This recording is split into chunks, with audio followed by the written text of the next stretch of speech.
7:35 Seattle's Morning News. Next hour, Rachel Bell joins us. But right now, in the studio, Seattle Mayor Bruce Harrell.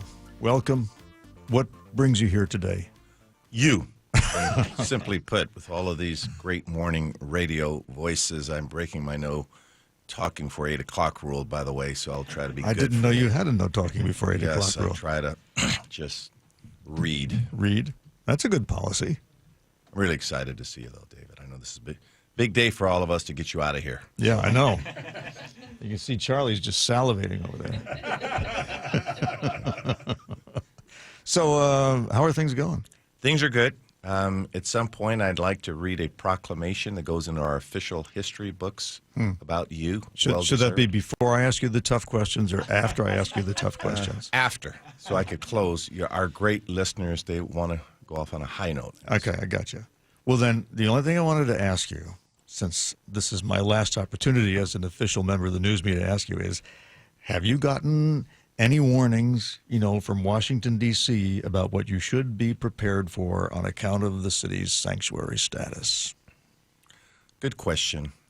I can't say I've gotten signs or warnings, but what we've done, we read everything we anticipate. We anticipate that we could see certain activities coming out of the White House that we want to embrace.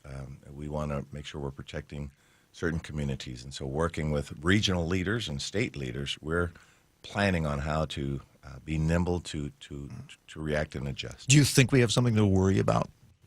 Always we have something to worry about. I mean, my goal as mayor is always make sure our residents here are protected. So I don't use the word worry, though, because that's why I don't have as much gray hair in my beard than you. How about prepared for? Prepared for. We are preparing. And I don't want to bring levity to a very serious situation. This affects lives, families, students. Right. So we're in discussions now on what to do. I'll meet with the U.S. Conference of Mayors. There are many mayors dealing with the exact same issues. I talked to a few mayors. And we're talking about deportation here now, right? Deportation, ICE raids, families being relocated, all of the stuff that can go into a very aggressive approach and not looking at individuals. No one wants criminals here. There's no disagreement on that. We want to make sure that we are protecting everybody, but we need a calibration of policy. And so we'll see what happens. And on the future of progressivism in Seattle, I don't know if you heard the interview with Adam Smith, but he's sounds pretty bitter that he thinks the progressives have gone too far, that they have hurt Democrats, and he actually called out some local officials on the issues of homelessness, saying that there's too much ideology and not enough practicality. Where do you stand on that? Well, I talk to our federal delegation a lot on these issues, and I don't like labels. I never have. I do like being pragmatic. The issues for me in homelessness are very simple. House them. If they're sick, treat them. If they're bad, arrest them.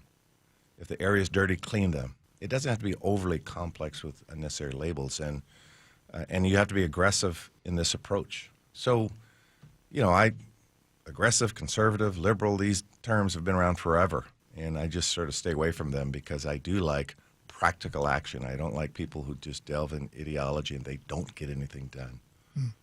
So you have a proclamation or something to issue here? Yes, I'm only going to hum a few bars, but we're going to give this to you. Okay. And it starts, so this is an official document. It goes in our history books. Okay. Okay. It starts off, whereas Colleen O'Brien has carried you for the last 10 years. No, it doesn't start off that. Let me, hold on. Thank goodness it's not going to be true then. Okay. Whereas David Ross has dedicated 47 remarkable years to the citizens of Seattle as a trusted radio news anchor and host, and has been a steadfast voice delivering news with integrity, clarity, and a touch of humor that has brightened our mornings and informed our days. Skip. Good stuff. He's been a cornerstone of the Pacific Northwest airwaves, has been trusted and a thoughtful voice, working to inform and not afraid to ask the tough questions. It's just evidence a few minutes ago that you didn't give me a heads up on. That's not in here. And always keeping an eye towards Seattle community. You exemplify the values of our One Seattle vision, setting a standard of excellence through your professional achievements. You've dedicated You are dedicated. You're dedicated to retire. You've decided to retire, leaving behind a legacy of excellence and a pair of headphones that will be hard to fill. There's no truth to the rumor that you go to the bathroom wearing your headphones around here, as described. So Is that in the proclamation? whereas a city of Seattle recognizes and celebrates the important contributions of Dave Ross that he's made to our community in the field of journalism. Now, therefore, I, Bruce Harrell, proclaimed December 19th to be Dave Ross Day. Wow. And what are people required to do in observance of Dave Ross Day? Well, give, once again, Colleen all of the credit. Like Yeah. I said, we know she's making decisions, too, and so I want to recognize Colleen O'Brien for her great Absolutely. achievements. And Yeah. very proud of this. But Colleen, just remember, it's my day, so I can order you to do stuff now. Yeah. Mr. Mayor, thank you very much. Thank I appreciate it. I love this city, as you know. I want it to succeed. I'll paint over the graffiti myself in retirement if I have to. But and thank you for all you've done, too. Well, I remember when you were here in 1978. I know your history, brother. Yeah. We're born on the same day. What? You're born April 10. I'm born 10/10. See, I know that. Woo. I follow you, brother. Yeah. Yorktown, New York guy. Cornell guy. What? I got your number. Wow. All right. I've grew up with you. Thank you. You've got spies as well. Well, let's not talk about spies. Let's leave. Thank you, Dave, for having me, and we all love you. Thank you, Mayor. All right.